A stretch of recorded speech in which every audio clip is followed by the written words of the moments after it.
اعوذ باللہ من الشیطان الرجیم بسم اللہ الرحمن الرحیم الم تر ان اللہ انزل من السماء ماء، کیا تم نے دیکھا نہیں کہ اللہ نے اتارا آسمان سے پانی، فسلکہ ینابیع فی الارض، پھر اس کو چلا دیا چشموں کی شکل میں زمین میں، ثم یخرج بہ زرعا، پھر انہی کے ذریعے سے نکالتا ہے، اس کے ذریعے سے نکالتا ہے وہ کھیتی کو، مختلف الوانہ، جس کے رنگ ہیں مختلف، ثم یہیج، جو پھر وہ کھیتی جو ہے تیار ہو جاتی ہے، بڑی اس کے شان و شوکت ہوتی ہے، فتراہ مصفرا، پھر دیکھتے ہو کہ وہ زردی مائل ہو گئی، ثم یجعلہ حطاما، پھر وہ کھیتی کٹ گئی اور اب یوں سمجھیے کہ وہاں خاک اڑ رہی ہے، یا یہ کہ توڑی کے کوئی تنکے کہیں کہیں پڑے ہوئے نظر آ جائیں گے، چورا ہو گئی۔ ان فی ذلک لذکر لأولی الالباب، اسی کے اندر ہے یاد دہانی اور سبق ہوش مند لوگوں کے لیے کہ یہی معاملہ تمہارا ہے۔ جب تم پیدا ہوتے ہو تو جیسے کھیتی نئی نئی اپجتی ہے تو کسان کتنا خوش ہوتا ہے، کسی کے یہاں بیٹا پیدا ہوا کتنی خوشی ہو رہی ہے، اس کی آمد کو جو ہے سیلیبریٹ کیا جا رہا ہے، پھر وہ جوانی کو پہنچتا ہے، پھر اس کے بالوں میں سفیدی آئی، اعصاب جو ہے اور جو قوا کمزور پڑے، اور پھر اس کے بعد وہ قبر میں اتار دیا گیا، مٹی ہو کر مٹی میں پھر مل گیا۔ تو یہ life cycle, human life cycle, بس یہ ہے کہ یہ 50 60 30 40 برس کا ہے، وہ چند مہینے کے اندر اندر سب کچھ ہو جاتا ہے، سائیکل وہی ہے، وہ بھی لائف ہے، یہ بھی لائف ہے۔ The plant life and animal life, biology کی یہ دو شاخیں ہیں، باٹنی ہے تو biology, life the science of life, اس کے دو حصے ہیں، باٹنی ہے، زوالوجی ہے، حیوانات کی لائف اور نباتات کی لائف۔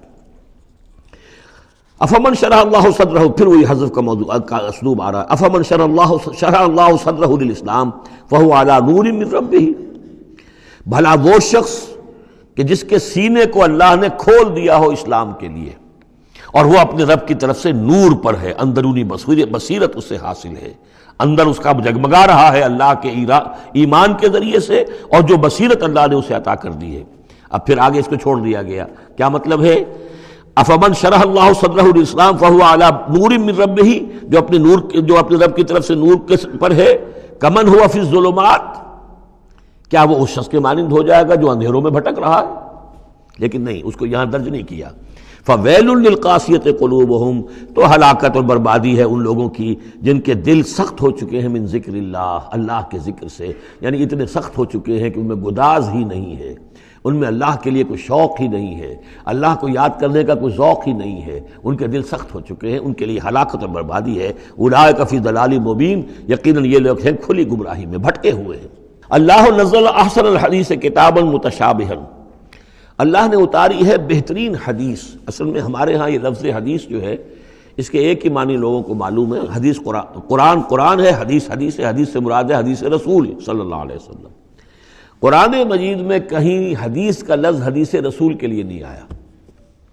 ویسے حدیث کا لفظ صحیح ہے، حدیث رسول ہے، وہ اس میں کوئی شک نہیں، لیکن ہمیں جاننا چاہیے قرآن کی اصطلاح کیا ہے۔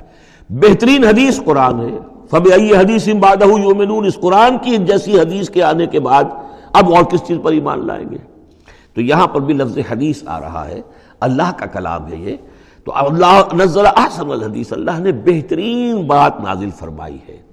بہترین کلام نازل فرمایا ہے، کتاباً، کتاب کی صورت میں، متشابہاً، اس کے مضامین بہت متشابہ ہیں۔ اب جیسے ہم دیکھ چکے ہیں کہ 7 جگہ تو قصہ آدم و ابلیس آ رہا ہے، حالانکہ اس میں ہر جگہ کوئی نہ کوئی نئی بات ہے، کچھ نہ کوئی فرق ہے، لیکن یہ کہ 7 جگہ آ رہا مشابہ تو ہے نا۔ قرآن کو جو شخص پڑھ رہا ہے اگر ایک ہفتے میں وہ ختم کرتا ہے تو گویا کہ ہر ہفتے اسے کہیں نہ کہیں وہ آدم و ابلیس کا تذکرہ جو ہے وہ مل جائے گا ہر روز میں۔ تو اس طریقے سے یہ کہ جو اہم مضامین ہیں وہ قرآن مجید میں اس طریقے سے لائے گئے ہیں کہ صورتیں مشابہ ہیں، صورتوں کے جوڑے ہیں، مثانیہ دہرائی ہوئی یا جوڑوں کی شکل میں دونوں معنی ہو سکتی ہیں اس کی۔ تقشعر منہ جلود الذین یخشون ربہم، جن لوگوں کے اندر اللہ کی خشیت ہے ان کے رونگٹے کھڑے ہو جاتے ہیں اس کتاب کو پڑھ کر، اس کو پڑھتے ہوئے ان پر جو اللہ تعالیٰ کا خوف اور اللہ کی خشیت طاری ہوتی ہے تو جسم کے جو بال ہیں، جلد کے اوپر جو بال ہیں وہ کھڑے ہو جاتے ہیں۔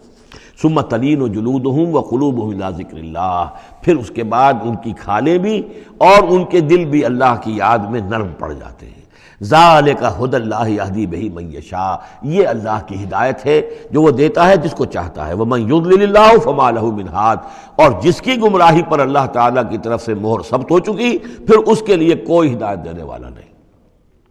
افمن یتقی بوجہہ سوء العذاب یوم القیامہ، پھر وہی حذف کا موضوع ہے، کا اسلوب ہے، بھلا وہ شخص کہ جو اپنے چہرے کو سوء العذاب سے بچانے کی کوشش کرتا ہے، جو روکتا ہے اپنے منہ سے، آگ کی لپیٹ آ رہی ہے، آگ کے جو ہے تھپیڑے آ رہے ہیں، اور وہ کیا کرے، چہرہ جو ہے اس کی زد میں ہے۔ افمن یتقی بوجہہ، اپنے چہرے سے روکتا ہے، سوء العذاب، عذاب کو، یوم القیامہ، قیامت کے دن، تو کیا بھلا وہ شخص اس کے برابر ہو جائے گا جو روح و ریحان و جنت نعیم کے اندر ہے؟ برابر تو نہیں ہوگے۔ بھلا وہ شخص کہ جو روکتا ہے اپنے منہ پر برا عذاب یوم القیامہ، قیامت کے دن، وقیل للظالمین ذوقوا ما کنتم تکسبون، اور کہہ دیا جائے گا ان سے، ظالموں سے، چکھو مزہ، جو کچھ کمائی تم کرتے رہے تھے، یہ تمہارے وہی اعمال ہیں کہ جنہوں نے اس آگ کی شکل اختیار کی ہے۔ کذب الذین من قبلہم، اے نبی جھٹلایا انہوں نے بھی جو ان سے پہلے تھے، فآتاہم العذاب من حیث لا یشعرون، تو ان پر آ دھمکا عذاب وہاں سے جہاں سے انہیں گمان تک نہیں تھا۔ فَأَذَاقَهُمُ اللَّهُ الْخِزْيَ فِي الْحَيَاةِ الدُّنْيَا، تو اللہ تعالیٰ نے دنیا کی زندگی میں انہیں رسوائی کا مزہ چکھا دیا۔ وَلَعَذَابُ الْآخِرَةِ أَكْبَرُ، آخرت کا عذاب بہت بڑا ہے۔ لَوْ كَانُوا يَعْلَمُونَ، کاش کہ انہیں معلوم ہوتا ہے۔